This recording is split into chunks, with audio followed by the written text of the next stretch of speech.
Assalamualaikum warahmatullahi wabarakatuh. Saudaraku, Allah Subhanahu wa Ta'ala telah banyak memberikan bimbingan dan petunjuknya kepada kita dalam Al-Quran bagaimana cara mengisi kemerdekaan. Di antaranya adalah Surat Al-Hajj ayat 41. Alladzina immakkannahum fil ardi aqamus shalah wa atauz zakah wa amaru bil ma'ruf wa nahau 'anil munkar walillahi 'aqibatul umur. Ialah orang-orang yang apabila kami telah beri kedudukan di muka bumi ini, mereka senantiasa menegakkan sholat, membayar zakat, mengajak orang lain berbuat baik, mencegah orang lain berbuat jahat, dan senantiasa mengembalikan semua persoalan hidupnya kepada Allah Subhanahu wa Ta'ala. Jadi perintah pertama ini adalah menegakkan sholat. Artinya lebih dari mengerjakan atau melaksanakan sholat. Karena dengan kata-kata aqamus sholah atau aqimis sholah, mari sama-sama kita tegakkan sholat dengan tepat waktu, tidak sering terlambat, tata cara yang baik dan benar sesuai dengan contoh Nabi.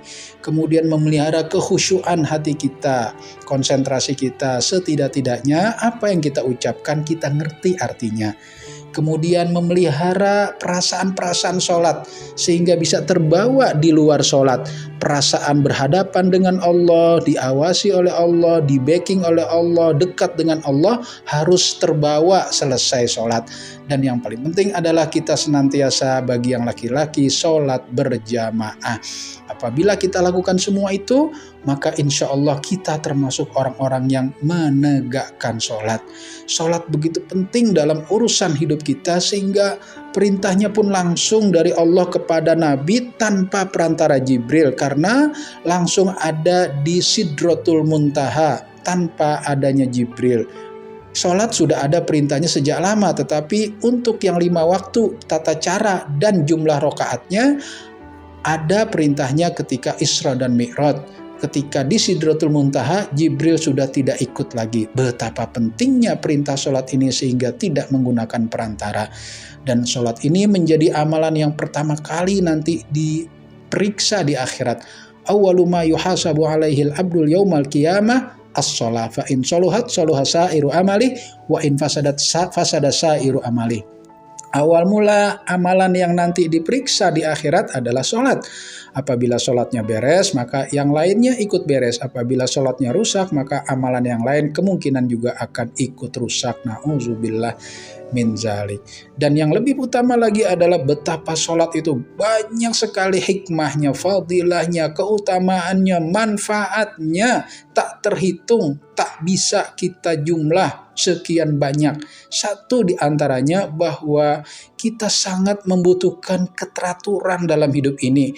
Teratur dalam semua urusan, teratur dalam mengatur waktu, teratur di dalam menata barisan atau soft atau organisasi, teratur di dalam mengatur gerakan-gerakan sehingga bisa kompak, teratur dalam melakukan urut-urutan pekerjaan, teratur dalam mengatur pendistribusian, teratur dalam mengatur ekonomi, teratur dalam mengurus negara untuk bisa mencapai keadilan dan seterusnya.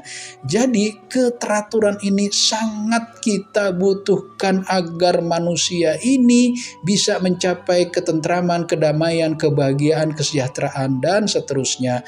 Dan semua itu banyak hikmah-hikmahnya dipetik, diambil dari amalan-amalan sholat kita yang 5 waktu itu. Semoga hikmah atau tuntunan yang pertama ini di dalam mengisi kemerdekaan kita harus sudah bisa mengamalkan, yaitu menegakkan sholat. Kita lanjutkan nanti pada bagian kedua. Assalamualaikum warahmatullahi wabarakatuh.